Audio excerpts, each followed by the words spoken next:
ठीक है ना।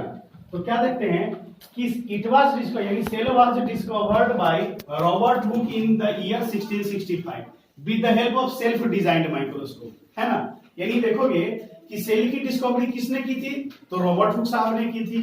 कब की थी, तो 1665 में की थी। आप समझोगे यहाँ पे कि सेल ऐसा नहीं है कि सेल जो है वो 1665 से पहले नहीं था, अरे था तो, जब से लाइफ आया तब से सेल है। लेकिन इस सेल की डिस्कवरी तब हुई जब रॉबर्ट हुक साहब ने सबसे पहले क्या, माइक्रोस्कोप को डेवलप किया, माइक्रोस्कोप को उन्होंने बनाया। जब माइक्रोस्कोप उन्होंने बना लिया, उसके माध्यम से उन्होंने सेल को देखा। तो सबसे पहली बार उन्होंने 1665 में इस सेल को देखा था, है ना। अब समझोगे कि ये रॉबर्ट हुक जो है, ये रॉबर्ट हुक डेड सेल का डिस्कवरी किए थे। ये क्या किए थे कि जो कॉर्क सेल होता है, जैसे प्लांट का जो बार्क होता है ना, छाला, है ना, प्लांट का जो छिलका होता है, बार्क, उसका वो स्लाइस किए, थीन स्लाइस उसमें से निकाले और उस स्लाइस को उन्होंने स्लाइड पे रख करके और तब जाकर के माइक्रोस्कोप से देखा तो उनको कैसा दिखाई दिया, हनीकॉम्ब स्ट्रक्चर दिखाई दिया था, है ना। हनीकॉम्ब लाइक स्ट्रक्चर, यानी हनीकॉम्ब समझ, मधुमक्खी का छाता के जैसा, है ना, ये इस तरीके का स्ट्रक्चर दिखाई दिया, है ना। ये small small little little compartment दिखाई दिया और इसी को क्या बोलते हैं, ये जो कंपार्टमेंट दिखाई दे रहा है, ऐसा स्ट्रक्चर यहाँ पे दिखाई दिया, इसी को हम लोग बोलते हैं हनीकॉम्ब स्ट्रक्चर। क्या बोलते हैं, हनीकॉम्ब स्ट्रक्चर। ऐसा गोला होता है ना, ऐसा ऐसा गोला इसमें भरा हुआ है, हनीकॉम्ब स्ट्रक्चर। क्लियर। अब समझोगे यहाँ पे, है ना, कि ये हनीकॉम्ब स्ट्रक्चर और सेल कैसे इन्होंने नाम दिया, सेल कैसे इन्होंने नाम दिया, तो समझोगे यहाँ पे कि cell was derived from a Latin word which means cellula. ये जो स्ट्रक्चर है ना, इसको लैटिन वर्ड में सेलुला बोलते हैं। क्या बोलते हैं, सेलुला। और सेलुला का मतलब क्या होता है, a little room, A small room, A small compartment, ये इसका लिटरल मीनिंग होता है। और वहीं से ये सेल जो है वो वर्ड सेल जो है वो डिराइव किया गया, किसे, द वर्ड, लैटिन वर्ड सेलुला, है ना। ये ऑब्जेक्टिव क्वेश्चन है, ये एग्जाम में आते रहता है। क्या लिखेंगे, क्या लिखेंगे यहाँ पे, the cell was derived from the Latin word cellula which means a little room, a small compartment. Clear. अब देखेंगे नेक्स्ट कि इन्होंने तो डेड सेल की डिस्कवरी कर लिया, लेटर ऑन, इसके ठीक 9 इयर्स के बाद, है ना, 9 इयर्स के बाद एंटन वान लीवेनहॉफ, एंटन वान लीवेनहॉफ, है ना, ये 1674 में ये भी सेल की डिस्कवरी किए थे। मतलब रॉबर्ट हुक किए थे 1665 में और एंटन वान लीवेनहॉफ जो है वो 1674 में सेल की डिस्कवरी किए थे। ये लिविंग सेल की डिस्कवरी किए थे और रॉबर्ट हुक जो है वो डेड सेल का, नॉन लिविंग सेल का डिस्कवरी किया था। ये कैसे किए थे, तो with the help of pond water. और ये भी यहाँ पे देखोगे, ये भी क्या किए थे, सेल्फ डिजाइंड माइक्रोस्कोप यहाँ भी लगाते हैं। मतलब क्या था कि रॉबर्ट हुक अपना माइक्रोस्कोप बना करके डेड सेल की डिस्कवरी किए और लीवेनहॉफ साहब जो हैं वो क्या किए कि ये थोड़ा सा एडवांस माइक्रोस्कोप बनाए, थोड़ा सा एडवांस माइक्रोस्कोप जो रॉबर्ट हुक साहब का था उससे थोड़ा सा एडवांस बनाए माइक्रोस्कोप। और उस पे क्या किए कि स्लाइड लिए, स्लाइड में से पॉन्ड वाटर, पोखर का पानी उसमें डाल दिए स्लाइड पे, और स्लाइड को ये अपने माइक्रोस्कोप से देखे तो यहाँ पे उनको लिविंग सेल दिखाई दिया, एंटन वान लीवेनहॉफ को। इसीलिए सेल की डिस्कवरी में इस दोनों का नाम अहम है, अहमियत रखता है, इंपॉर्टेंस है, बहुत सारा ऑब्जेक्टिव क्वेश्चन इससे बनता है, आप ध्यान में रखेंगे। क्लियर। अब तो सेल की डिस्कवरी हम लोग देख लिए यहाँ पे, है ना। अब आगे जो हम लोग देखेंगे कि सेल के अंदर बहुत सारा और भी चीज होता है ना, तो उसको किसने डिस्कवर किया। जैसे देखोगे कि सेल होता है तो सेल के अंदर में न्यूक्लियस होता है, क्लास 8 में पढ़े होंगे, है ना। ये सेल है तो सेल के अंदर में न्यूक्लियस होता है। इस न्यूक्लियस को किसने डिस्कवर किया था, nucleus was discovered by Robert brown. किसके द्वारा, रॉबर्ट ब्राउन के द्वारा डिस्कवरी किया गया था, किसका, न्यूक्लियस का। वैसे ही प्रोटोप्लाज्म, प्रोटोप्लाज्म का डिस्कवरी किसने किया था, प्रोटोप्लाज्म समझ में आता है ना। यहां पे हम लिख देते हैं प्रोटोप्लाज्म। प्रोटोप्लाज्म, प्रोटोप्लाज्म क्या है, the living component of the cell, the living component of the cell. Cell का जो लिविंग कंपोनेंट है इसी को क्या बोलते हैं हम लोग, प्रोटोप्लाज्म बोलते हैं। Living component of the cell that is called as the protoplasm, और इसी को हम लोग बोलते हैं प्रोटोप्लाज्म को, और हम लोग क्या बोलेंगे यहाँ पे दूसरे शब्दों में cytoplasm, cytoplasm plus nucleus, nucleus is equal to protoplasm, protoplasm. जब साइटोप्लाज्म को न्यूक्लियस के साथ जोड़ देते हैं तो बना देता है क्या, ये प्रोटोप्लाज्म बना देता है। तो इस प्रोटोप्लाज्म की डिस्कवरी किसने की थी, जेई प्रुकेंजी नाम है, जेई प्रुकेंजी। जैसे एक लाइन हम यहाँ पे लिखा नहीं देते हैं, है ना, एक लाइन हम अभी इस पे मेंशन कर देते हैं वीडियो। यहाँ पे अभी जो है हम लोग देखेंगे डिस्कवरी ऑफ द सेल। यहाँ पे हम कुछ लिख दिए हैं, ऐसे बहुत ज्यादा जरूरत नहीं है, फिर जैसे जरूरत लगेगा तो अलग अलग जब सेल ऑर्गेनेल पढ़ाएंगे तो सबके बारे में बताते चलेंगे, है ना। सबसे पहले यहाँ पे डेड सेल के बारे में देखें कि रॉबर्ट हुक 1665 में किया, है ना। लिविंग सेल जो है इसका किसने किया, तो एंटन वॉन लीवेनहॉक ने किया 1674 में, है ना। न्यूक्लियस की डिस्कवरी किसने की थी, तो रॉबर्ट ब्राउन ने की थी 1831 में। और प्रोटोप्लाज्म जिसको भी बताया just living component of the cell, या फिर साइटोप्लाज्म प्लस न्यूक्लियस को हम लोग प्रोटोप्लाज्म बोलते हैं। इस प्रोटोप्लाज्म की डिस्कवरी किसने की थी, जेई पुरकेंजी साहब ने की थी। क्लियर। अब यहाँ पे देखेंगे कि सेल थ्योरी किसने प्रोवाइड किया था, है ना। Cell theory was given by, है ना, मैथियेज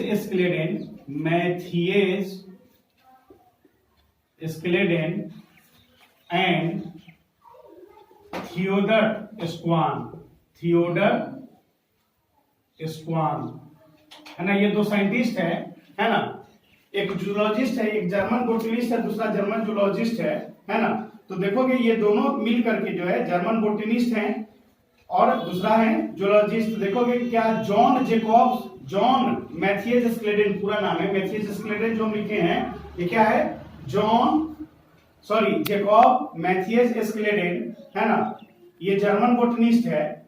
और दूसरा जो देख रहे हैं थियोडर स्क्वान है ना, ये जर्मन जूलॉजिस्ट है।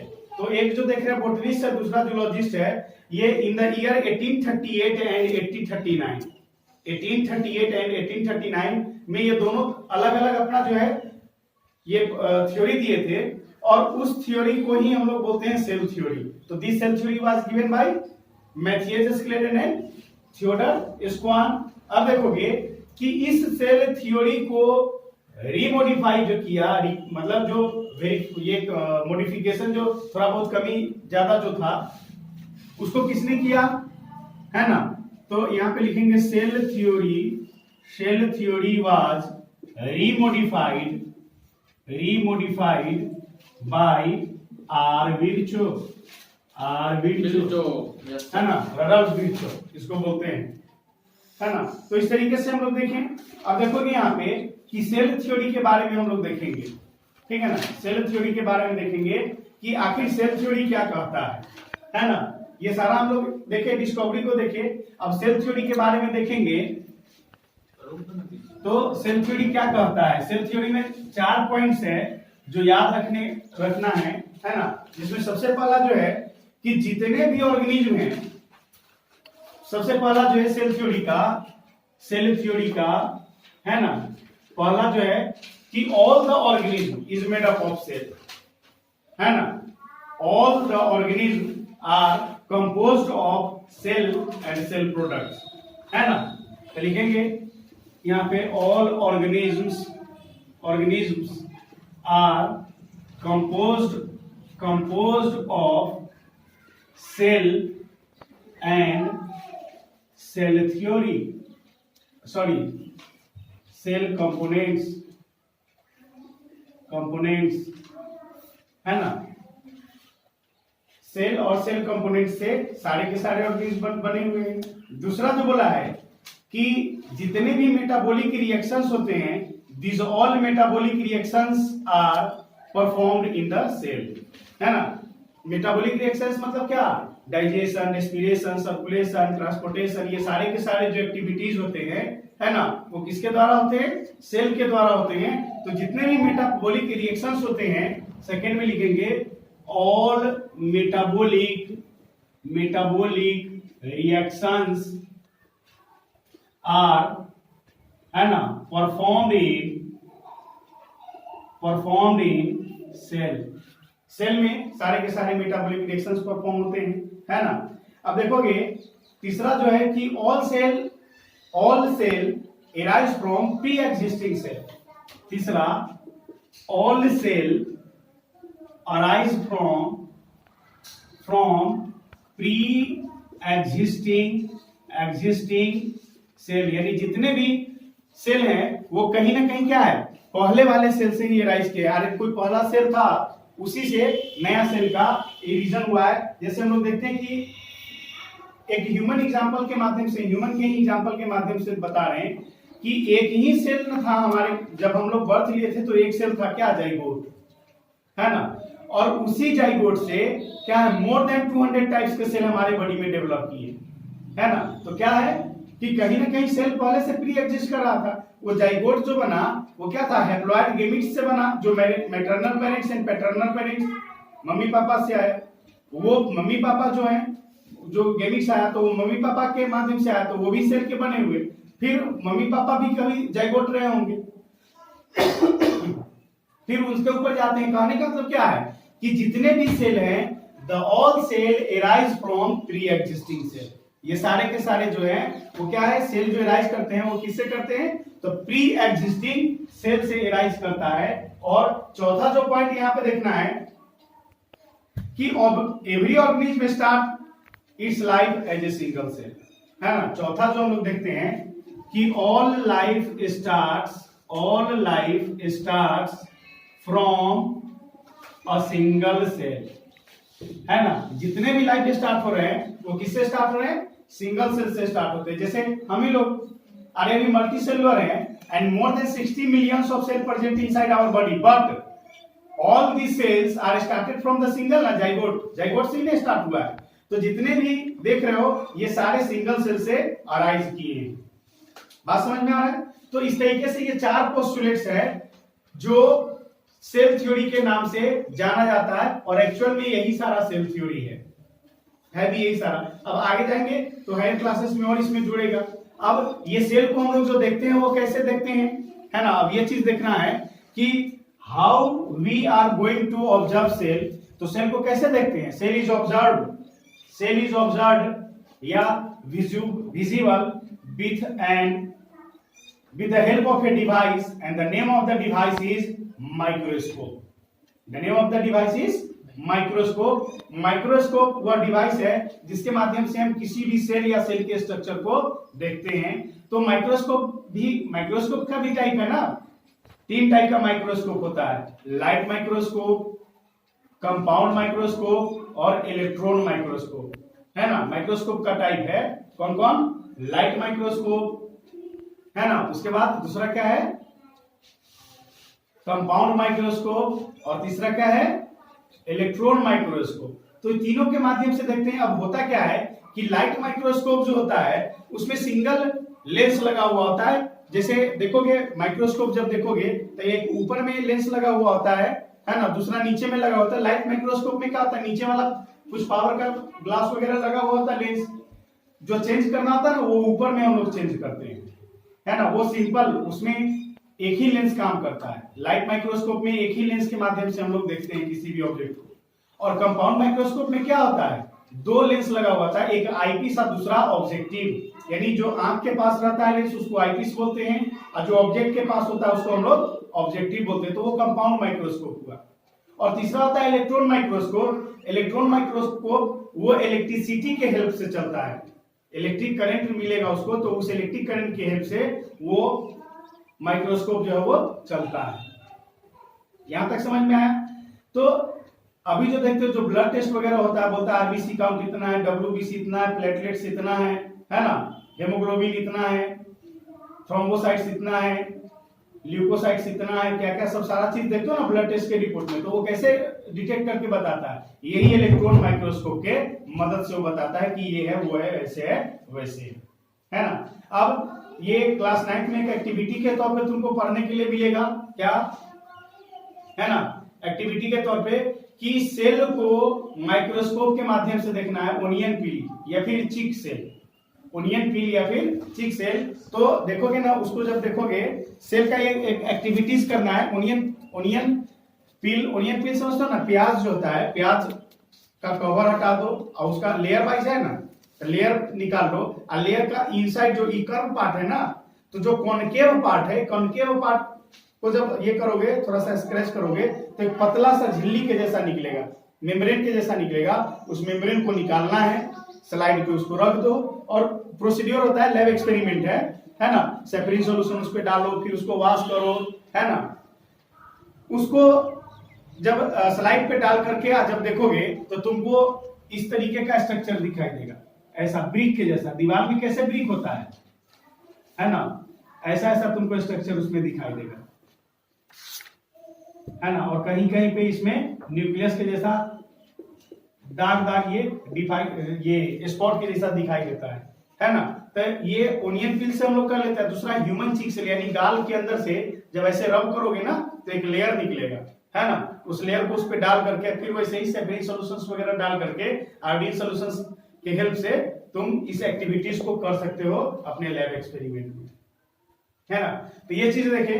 अब यहां से हम लोग देखें कि क्लास 8 में पढ़ चुके हो, है ना, यूनिसेलुलर मल्टीसेलुलर।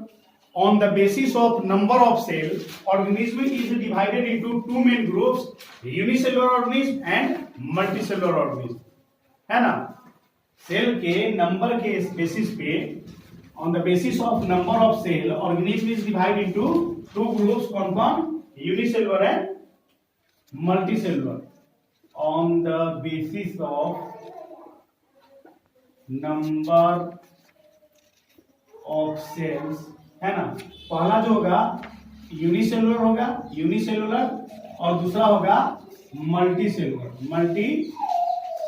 होगा, है ना। तो यूनिसेलुलर किसको बोलते हैं? The organism which is made up of only one cell. वैसे ऑर्गेनिज्म जो सिर्फ और सिर्फ एक सेल के बने होंगे उसको हम लोग यूनिसेलुलर ऑर्गेनिज्म बोलते हैं, है ना। जैसे अमीबा हुआ, पैरामीशियम हुआ, ग्लीना, क्लेमाइडोमोनास, ये सब जो देख रहे हो, ये सब ऐसे ऑर्गेनिज्म हैं जो यूनिसेलुलर है, मतलब this is made up of only one cell, single cell से बने हुए हैं। और दूसरा हम लोग देखते हैं मल्टीसेलुलर, यानी इसका डेफिनेशन क्या होता है? The organism which is made up of more than one cell. The organism which is made up of more than one cell, that is called as the multicellular organism, है ना। और इसका example क्या है? तो इसका एग्जांपल ह्यूमन है, bird है, चीता है, स्नेक है, जो भी दिखाई दे रहा है, ये सारे के सारे क्या है? मल्टीसेलुलर है और फिजिकली विजिबल होते हैं। तो वो चीज हम लोग देखें, यूनिसेलुलर और मल्टीसेलुलर, नंबर के बेसिस पे हम लोग दो तरह का देखें। उसके बाद जो हम लोग देखेंगे कि on the basis of advancement, है ना, यानी सेल का जो एडवांसमेंट के बेसिस पे सेल दो ग्रुप में बटा, prokaryotic cell and eukaryotic cell, है ना। सेल दो तरह का, एक होता है प्रोकैरियोटिक सेल और दूसरा होता है यूकैरियोटिक सेल। प्रोकैरियोटिक देखेंगे, है ना, कि prokaryotic cell and eukaryotic cell, ये जानना है, प्रोकैरियोटिक सेल और यूकैरियोटिक सेल। तो देखते क्या है यहाँ पे कि on the basis of cell, सबसे पहला तो हम लोग देखें on the basis of cell, कुछ ऐसे ऑर्गेनिज्म जो होते हैं वो नॉन सेलुलर ऑर्गेनिज्म होते हैं, यानी ऑर्गेनिज्म तो है लेकिन सेल उसमें नहीं, ऑर्गेनिज्म है लेकिन सेल का नहीं है। कहने का ये मतलब है कि सेल का नहीं है, ये गलत है। सेल तो है लेकिन सेल का जो क्राइटेरिया होना चाहिए वो क्राइटेरिया नहीं फुलफिल करता है, दैट्स व्हाई उसको बोलते हैं नॉन सेलुलर ऑर्गेनिज्म बोलते हैं। क्या बोलते हैं? नॉन सेलुलर ऑर्गेनिज्म, है ना। जैसे मैं देखोगे वायरस माइक्रो ऑर्गेनिज्म के तहत आता है, ऑर्गेनिज्म है लेकिन क्या है, किसी सेल का बना हुआ नहीं है, नॉन सेलुलर ऑर्गेनिज्म। अभी जो देखते हो, ये अभी हम लोग जो ऑनलाइन स्टडी कर रहे हैं कोरोना वायरस के चलते, वायरल इन्फेक्शन है ना, ये वायरल इन्फेक्शन है, वायरस के कारण हो रहा है। और वायरस एकमात्र ऐसा लिविंग ऑर्गेनिज्म, मतलब एकमात्र ऐसा ऑर्गेनिज्म है, माइक्रो ऑर्गेनिज्म है, जो लिंक करता है लिविंग को नॉन लिविंग से, जो लिंक करता है लिविंग को नॉन लिविंग से। बात समझ में आया? ये वायरस है तो इसका कोई अपना स्पेसिफिक सेलुलर स्ट्रक्चर नहीं होता है, सेलुलर स्ट्रक्चर नहीं होता है। ये क्या होता है, जैसे ही लिविंग सेल पे बैठेगा तो लिविंग क्राइटेरिया को फुलफिल करेगा, नॉन लिविंग सेल पे बैठेगा तो नॉन लिविंग क्राइटेरिया को फुलफिल करेगा, है ना। यानी ये वायरस का फीचर्स है, वायरस का नेचर है ना। तो यहाँ देख रहे हैं कि सेल का ये बना हुआ नहीं है, इसीलिए इसको नॉन सेलुलर ऑर्गेनिज्म बोलते हैं। और कुछ ऐसे ऑर्गेनिज्म हैं, है ना, जिसमें कंप्लीट सेलुलर स्ट्रक्चर होता है, यानी कंप्लीट सेल का बना हुआ होता है, तो उसको हम लोग सेलुलर ऑर्गेनिज्म बोलते हैं। और ये सेलुलर ऑर्गेनिज्म दो प्रकार के होते हैं, एक होता है प्रोकैरियोटिक सेल और दूसरा होता है यूकैरियोटिक सेल। एक होता है प्रोकैरियोटिक सेल और दूसरा होता है यूकैरियोटिक सेल। तो यही prokaryotic cell and eukaryotic cell के बारे में पढ़ेंगे कि प्रोकैरियोटिक सेल नाम से क्लियर है, प्रोकैरियोटिक सेल को ही हम लोग बोलते हैं प्रिमिटिव सेल, है ना। प्रोकैरियोटिक, प्रो मतलब प्रिमिटिव हो गया, प्रिमिटिव, है ना, और कैरियोट्स मतलब हो गया सेल, ठीक है ना। तो यहां पे हम लोग देख रहे हैं प्रोकैरियोटिक को कि प्रिमिटिव या फिर इनकम्प्लीट सेल इसको हम लोग बोलते हैं। बात समझ में आया, है ना। अब इसका बहुत सारा इसका भी फीचर्स होता है, इसका कुछ एग्जांपल्स है यहाँ पे, जैसे आर्की बैक्टीरिया हुआ, साइनोबैक्टीरिया हुआ, ब्लू ग्रीन एल्गा हुआ, ये सब वो प्रोकैरियोटिक सेल में आता है ना। इसको प्रिमिटिव सेल बोलते हैं। और यूकैरियोटिक को हम लोग बोलते हैं वेल डिफाइंड सेल, यानी एडवांस्ड सेल बोलते हैं। इसको हम लोग एडवांस सेल बोलते हैं। एडवांस सेल कहने का क्या मतलब है, वेल डिफाइंड सेल है, सेल का जो क्राइटेरिया होना चाहिए वो सारा का सारा क्राइटेरिया ये फुलफिल करता है, दैट्स व्हाई ये इसको हम लोग बोलते हैं यूकैरियोटिक सेल। अब ये देखते हैं दोनों में डिफरेंस क्या है। तो डिफरेंस देखेंगे सबसे पहला कि प्रोकैरियोटिक सेल का जो साइज है ना, ये 1 से लेकर के 10 म्यूएम साइज का होगा। साइज हम लोग देख रहे हैं, है ना। प्रोकैरियोटिक सेल का साइज जो होगा वो 1 म्यूएम से लेकर के 10 म्यूएम का होता है। और यूकैरियोटिक सेल जो होता है इसका 5 म्यूएम से लेकर के 100 म्यूएम तक का इसका साइज होता है ना। साइज में देखिए, ये चीज याद रखना है। दूसरा जो हम लोग देखते हैं यहाँ पे कि न्यूक्लियस इसका अब्सेंट होता है, न्यूक्लियस अब्सेंट होगा, है ना। और इसमें क्या होता है, इसमें न्यूक्लियस जो होगा वो प्रेजेंट होगा, न्यूक्लियस प्रेजेंट होगा, है ना। प्रोकैरियोटिक में न्यूक्लियस अब्सेंट होता है और यूकैरियोटिक में न्यूक्लियस प्रेजेंट होता है। कहने का क्या मतलब है कि इसका जो न्यूक्लियर मटेरियल जो होगा ये किसी मेम्ब्रेन से बाउंडेड नहीं होगा, मेम्ब्रेन से बाउंडेड नहीं होगा। और यूकैरियोटिक में जो है क्या है, मेम्ब्रेन से बाउंडेड होगा। जो भी न्यूक्लियर रीजन है या न्यूक्लियस के अंदर जो कंपोनेंट्स होते हैं वो सारे के सारे एक मेम्ब्रेन से बाउंड होते हैं, जिसको बोलते हैं न्यूक्लियर मेम्ब्रेन। आगे देखेंगे यहाँ पे इसमें क्रोमोजोम सिंगल होगा, यहाँ पे लिखते हैं क्रोमोजोम, तो ये इसमें सिंगल होता है, यानी सिंगल एक क्रोमोजोम होगा। और इसमें क्या होगा, डबल क्रोमोजोम होता है, डबल स्ट्रैंडेड क्रोमोजोम इसमें मौजूद होते हैं, है ना। इसमें न्यूक्लियोलस अब्सेंट होगा, न्यूक्लियस अब्सेंट है तो न्यूक्लियोलस अब्सेंट होगा, इसमें न्यूक्लियोलस प्रेजेंट होगा। लिखेंगे यहाँ पे न्यूक्लियोलस अब्सेंट, इसमें होगा न्यूक्लियोलस प्रेजेंट। ये चीज दिखा न्यूक्लियोलस अब्सेंट और उसमें होगा न्यूक्लियोलस प्रेजेंट होगा। फिर देखोगे यहाँ पे कि इसमें किसी तरह का मेम्ब्रेन बाउंडेड सेल ऑर्गेनेल्स नहीं होगा। जैसे सेल ऑर्गेनेल्स समझ में आ रहा है ना, सेल के अंदर में जो ऑर्गेनेल्स मौजूद है, जैसे क्या हुआ, mitochondria, Golgi body, endoplasmic reticulum, ये सब जो देख रहे हो, गोल्जी बॉडी, वैक्यूल्स, लाइसोसोम्स, ये प्लास्टिड्स, ये सारे के सारे सेल ऑर्गेनेल होते हैं। तो जो प्रोकैरियोटिक सेल होता है इसमें किसी तरह का कोई मेम्ब्रेन बाउंड स्ट्रक्चर नहीं होता है, लेकिन यूकैरियोटिक जो सेल होता है उसके cell organelle membrane bound structure होते हैं। क्या होगा, मेम्ब्रेन बाउंड सेल स्ट्रक्चर होता है यूकैरियोटिक सेल में, और प्रोकैरियोटिक सेल में मेम्ब्रेन बाउंडेड सेल ऑर्गेनेल्स नहीं होते हैं। और जो सबसे लास्ट जो हम लोग देख रहे हैं कि इसमें सेल का डिवीजन जो होता है वो बाइनरी फिजन और बडिंग के माध्यम से होता है। इसमें जो सेल का डिवीजन होगा वो कैसे होगा, बडिंग और बाइनरी फिजन के माध्यम से होगा। और इसमें सेल का डिवीजन जो होता है वो होता है माइटोसिस एंड मियोसिस के माध्यम से होता है। क्या होगा, माइटोसिस एंड मियोसिस के माध्यम से होगा। तो इस तरीके से हम लोग टाइप्स ऑफ सेल प्रोकैरियोटिक और यूकैरियोटिक सेल देखें, है ना। अब आगे जो है वो है नेक्स्ट सेल के आगे हम लोग चलते हैं, ये सब कुछ बेसिक है। ये डिवीजन ऑफ लेबर की बात कही गई है। तो यूनिसेलुलर में क्या होता है, डिवीजन ऑफ लेबर नहीं होता है ना, और मल्टीसेलुलर में डिवीजन ऑफ लेबर होता है। इसीलिए यूनिसेलुलर जो ऑर्गेनिज्म होते हैं उसका लाइफ स्पान बहुत कम होता है, और मल्टीसेलुलर ऑर्गेनिज्म है उसका लाइफ स्पान ज्यादा होता है। एक बेटर एग्जांपल के माध्यम से हम यहाँ पे बता रहे हैं कि हमारे घर में हमारे मान लो कि हमारे पापा है, ठीक है ना। तो पापा अगर घर का सारा काम करे, जैसे सुबह में सो के उठेंगे, किचन का काम करेंगे, नाश्ता हम लोग का तैयार करेंगे, हम लोग को नाश्ता करवा करके स्कूल के लिए भेजेंगे, फिर वहां से आकर के वो खुद तैयार होंगे, तैयार होने के बाद क्या है वो ऑफिस जाएंगे, ऑफिस करके आएंगे, फिर वहां से साग सब्जी जो है वो लेते हुए आएंगे, फिर शाम में किचन का काम करेंगे, हम लोग को बैठ के पढ़ाएंगे, फिर खिलाएंगे, फिर सुलाएंगे। अगर ये पूरा का पूरा एक्टिविटी 24/7 अगर वो करते हैं तो कितना दिन जिएंगे, सारा पूरा का पूरा लोड उन पे आ गया ना, वो जल्दी मरेंगे। जो आदमी 25 साल में मरने वाला वो आदमी 2 साल में मर जाएगा, है ना, क्योंकि हर काम वही आदमी कर रहा है ना। तुम्हारा सारा का सारा काम वो कर रहे हैं।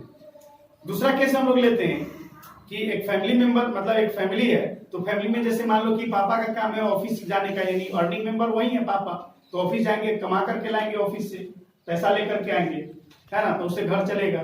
मम्मी का काम है खाना बनाने का, कपड़ा साफ करने का काम भी मान लेते हैं मम्मी का। किसी के घर में दाई आती है तो चलो दाई आकर के काम कर देती है, कपड़ा साफ करने वाला या फिर झाड़ू पोछा लगाने वाला।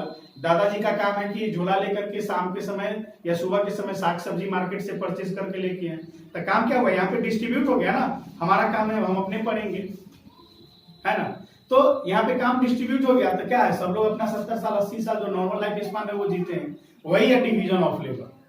क्या है डिवीजन ऑफ लेबर, यही है। यूनिसेलुलर ऑर्गेनिज्म में कोई डिवीजन ऑफ लेबर नहीं, क्योंकि सेल एक ही है और यही एक सेल दुनिया का सारा काम करता है ना, जिसके चलते लाइफ स्पान उसका कम है। और मल्टीसेलुलर ऑर्गेनिज्म में क्या है, लाइफ स्पान मल्टीसेलुलर ऑर्गेनिज्म का ज्यादा होता है, क्योंकि यहाँ पे डिवीजन ऑफ लेबर है। कुछ सेल है, जैसे हम लोग मल्टीसेलुलर है, कुछ सेल है जो देखने का काम करता है, कुछ सेल बोलने का काम करता है, कुछ सेल सूंघने का काम करता है, कुछ सेल पकड़ने का काम करता है, सबका काम बटा हुआ है ना, तो हम लोग लंबा समय तक जीवित रहते हैं। ये चीज डिवीजन ऑफ लेबर देखें। उसके बाद हम लोग देखते हैं सेल का शेप।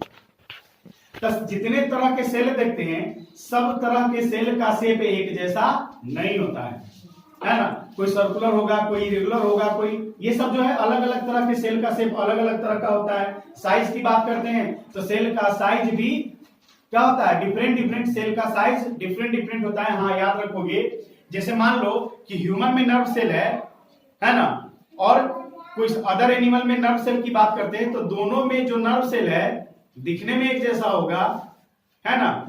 ऐसा नहीं कि हाथी है तो उसमें बड़ा नर्व सेल होगा, हम लोग है तो हमें छोटा नर्व सेल, ऐसा नहीं है।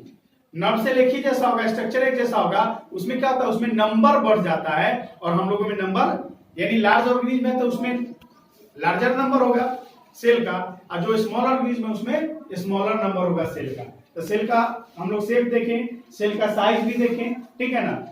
सेल वॉल्यूम, जैसे मान लो कि अगर हमारे हट में अगर मान लेते हैं कि 1 मिलियन सेल है, हमारे हट में 1 मिलियन सेल है, तो जरूरत यहां जो सेल का जो स्ट्रक्चर है, यही स्ट्रक्चर जितने भी हर्ट होंगे, जितने भी टाइप के ऑर्गेनिज्म है, और सब में जितने भी टाइप के ऑर्गेनिज्म है सब में हर्ट होगा ही।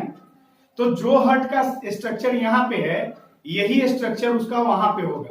ऐसा नहीं कि हम लोग मतलब बड़े ऑर्गेनिज्म है तो हम लोगों में उस सेल का वॉल्यूम बड़ा होगा और छोटे वाले में सेल का वॉल्यूम छोटा होगा, ऐसा नहीं है। वॉल्यूम एक जैसा होगा, हाँ नंबर उसका कम या ज्यादा होता है। हमें नंबर ज्यादा होगा और जो स्मॉल ऑर्गेनिज्म है उसमें नंबर कम होता है ना। ये हुआ सेल का वॉल्यूम देखे, सेल का नंबर देखे। अब इसके बाद हम लोग को स्ट्रक्चर ऑफ सेल के बारे में, यानी अभी तक जो भी पढ़े वो सारा का सारा इंट्रोडक्शन है, अभी जो भी पढ़े सारा इंट्रोडक्शन में गया। अब नेक्स्ट क्लास में हम लोग नेक्स्ट वीडियो के माध्यम से स्ट्रक्चर ऑफ सेल के बारे में, एक सेल का वेल एडवांस स्ट्रक्चर बनाएंगे और उसके बाद हम लोग स्टडी करेंगे। आज के लिए इतना ही, थैंक यू।